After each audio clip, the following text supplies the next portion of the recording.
எல்லாருக்கும் வணக்கங்க. நாங்கள் ஃபேமிலியோட திருநள்ளாறு கோயிலுக்கு போகலான்னு தாங்க பிளான் பண்ணியிருந்தோம். லாங்காக போகிறதால வீட்லேயே சமைச்சு எடுத்துகிட்டு போயிடலான்னு சொல்லிட்டு எல்லாமே வீட்லேயே ரெடி பண்ணியாச்சுங்க. திருநள்ளாறு சனி பகவான் கோயில் ரொம்பவே ஃபேமஸான கோயிலுங்கிறதால அங்கே சாமி பார்த்துட்டு வரதுக்கே ரொம்ப லேட் ஆகுங்க. அது மட்டும் இல்லாமல் ஹோட்டல்ஸ் எல்லாம் எந்த அளவுக்கு அவைலபிள் இருக்கும்னு வேறு தெரியலைங்க. கூட்டம் அதிகமாக இருந்துச்சுன்னா ஹோட்டல் கிடைக்கிறதும் கஷ்டம்தாங்க. அதனால தாங்க ரிஸ்க் எடுக்க வேண்டான்னு வீட்லேயே செஞ்சு எடுத்துகிட்டு போயாச்சு. ஒயிட் ரைஸ் ரெடி பண்ணி வச்சுட்டு லெமன் சாதத்துக்கும் புளி சாதத்துக்கும் தாளிப்பு ரெடி பண்ணியாச்சுங்க. அப்படியே எல்லாத்தையும் ஒன்றா போட்டு கலந்து லெமன் ரைஸும் புளி சாதமும் ரெடி பண்ணியாச்சுங்க. கூடவே தக்காளி சாதமும் ரெடி பண்ணியாச்சுங்க.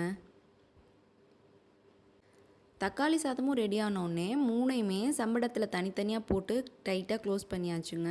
கூடவே வாட்டர் பாட்டிலெல்லாம் தண்ணி எடுத்துக்கிட்டாச்சுங்க. சாப்பாடு வாட்டர் பாட்டிலெலாம் ரெடி பண்ணி வச்சுட்டு அப்படியே கோலம் போட்டாங்க அம்மா. அப்படியே நாங்களும் எல்லோரும் ரெடி ஆயாச்சுங்க. நாங்கள் மட்டும் இல்லைங்க, ஊர்லேருந்து எங்கள் அத்தை மாமாலாம் வந்திருந்தாங்கங்க. எல்லோரும் சேர்ந்து அப்படியே கோயிலுக்கு கிளம்பியாச்சுங்க. நான் திருநள்ளாறு கோயிலுக்கு போய் ரொம்ப வருஷம் ஆச்சுங்க. இந்த நம்ம காரைக்கால் மார்க் வச்சதுக்கப்புறம் இப்போ தாங்க பார்க்குறேன். பார்க்குறதுக்கே சூப்பராக இருந்துச்சு. திருநள்ளாறு போன உடனேயே முதல்ல சாமி பார்க்குறதுக்கு முன்னாடி இந்த நல தீர்த்தத்துக்கு தாங்க போய் குளிக்கணும். நாங்களும் ஃபஸ்ட்டு கோயிலுக்கு போகிறதுக்கு முன்னாடி நேராக இந்த தீர்த்த குளத்துக்கு தாங்க போனோம். அதாவது அந்த காலத்தில் நல மகாராஜாவே அவரோட கஷ்டத்துலேருந்து விடுபடுறதுக்காக இங்கே தான் வந்து நீராடினதாகவும் அதனால தான் இந்த தீர்த்தத்துக்கு பேர் நல தீர்த்தம்னு வந்ததாகவும் ஒரு ஐதீகம் இருக்குதுங்க. இந்த தீர்த்த குளத்தை சுற்றி பார்த்திங்கன்னா 2 பக்கமும் நிறைய கடைகள் இருக்குங்க. நீங்கள் அங்கேயே புது துணியெலாம் கூட வாங்கிக்கலாம். தீர்த்த குளத்துலேருந்து வெளில வந்தோடனே ஒரு விநாயகர் சன்னதி இருக்குங்க. அங்கே கும்பிட்டதுக்கப்புறமா இந்த தேங்காயை வாங்கி அதில் சூடத்தை பருத்தி நம்ம லைஃப்பில் இருக்க எல்லா நெகட்டிவ் எனர்ஜியும் நம்மளை விட்டு போகணுன்னு தலையை சுற்றி செதர் தேங்காயை உடச்சிடணுங்க. உங்களால் நீராட முடியலனா கூட அந்த தீர்த்தம் உங்கள் மேலே பட்டா கூட போதுங்க. சாமிக்கு எள்ளு விளக்கு, அதுக்கப்புறம் அர்ச்சனை ஜாமான் எல்லாமே அங்கே இருக்க கடைகள்லேயே கிடைக்குங்க. குளத்துக்கு போகிற வழியிலையுமே 2 பக்கமுமே கடைகள் தாங்க இருக்குது. ஃபஸ்ட்டு கோயிலை சுற்றி வந்ததுக்கப்புறம் கோயிலில் இருக்க சிவன் சன்னதிக்கு தாங்க போகணும். இந்த கோயிலில் இருக்க சிவபெருமானோட பேர் தர்பாரண்யேஸ்வரருங்க. அதாவது இந்த ஊர் பார்த்திங்கன்னா அந்த காலத்தில் தர்ப்பைப்புல் நிறைந்த பகுதியாக இருந்திருக்குங்க. அதனால் இந்த ஊரை தர்பாரண்யம் அப்படின்னு கூப்பிட்ருக்காங்க. அந்த ஊரில் எழுந்தருளி இந்த மக்களை காப்பாற்றுறதால இந்த சிவபெருமானோடைய பெயர் தர்பாரண்யேஸ்வரர் அப்படின்னு வச்சுருந்துருக்காங்க. இந்த கோயிலில் பார்த்தீங்கன்னா இந்த மாதிரி கல்வெட்டுகள் பெயிண்டிங்ஸ் எல்லாம் ரொம்பவே சூப்பராக இருக்குங்க. அப்படியே சனி பகவான் சன்னதிக்கு வந்தோங்க. நல்ல கூட்டம் இருந்துச்சுங்க. சாமிக்கு அப்போ தாங்க அபிஷேகம் பண்ணியிருந்தாங்க. சாமியை நல்லா பார்த்து தரிசிச்சுட்டு அப்படியே அங்கேருந்து கிளம்பியாச்சுங்க.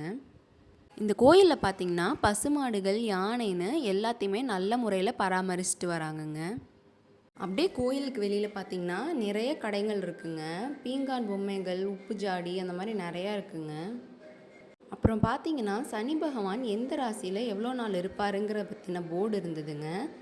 இப்போது மார்ச் 6ஆம் தேதி தாங்க சனிப்பெயர்ச்சி நடந்திருக்கு. கும்பராசிலேருந்து மீன ராசிக்கு தாங்க சனிப்பெயர்ச்சி நடந்திருக்கு.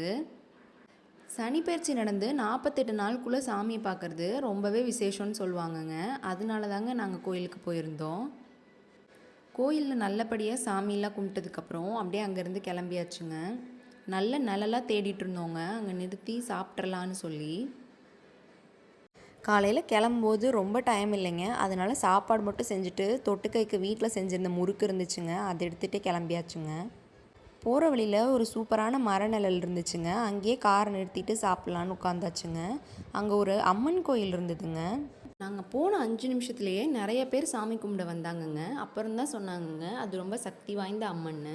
நாங்களும் அங்கே சாமி கும்பிட்டுட்டு அப்படியே கிளம்பியாச்சுங்க. வர வழியிலேயே இன்னொரு வரலாற்று சிறப்புமிக்க ஒரு இடத்துக்கு தாங்க போயிருந்தோம்.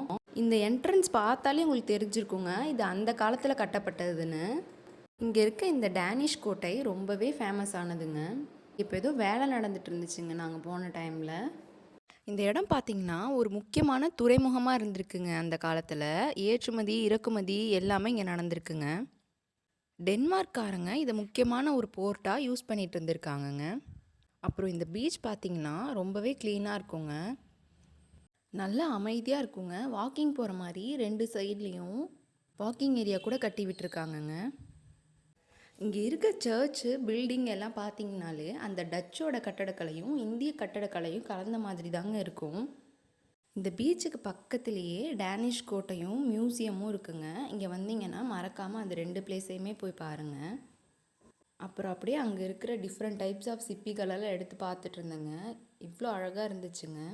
அப்புறம் பீச்சில் நல்லா சுற்றிட்டு வாக்கிங்லாம் போயிட்டு அப்படியே வீட்டுக்கு கிளம்பியாச்சுங்க. வீட்டுக்கு வந்தோடனே அம்மா அத்தை எல்லோரும் சேர்ந்து மஷ்ரூம் பிரியாணி, பாயசம், பஜ்ஜி, ஒயிட் ரைஸ், ரசம் எல்லாமே ரெடி பண்ணியிருந்தாங்கங்க. எல்லாத்தையும் சாப்பிட்டுட்டு அந்த டேவை அப்படியே ஃபினிஷ் பண்ணியாச்சுங்க. இந்த மாதிரி நிறைய vlogs எல்லாம் பார்க்கணுன்னா மறக்காமல் நம்ம சேனலை சப்ஸ்கிரைப் பண்ணி வச்சுக்கோங்க. தேங்க்ஸ் ஃபார் வாட்சிங்.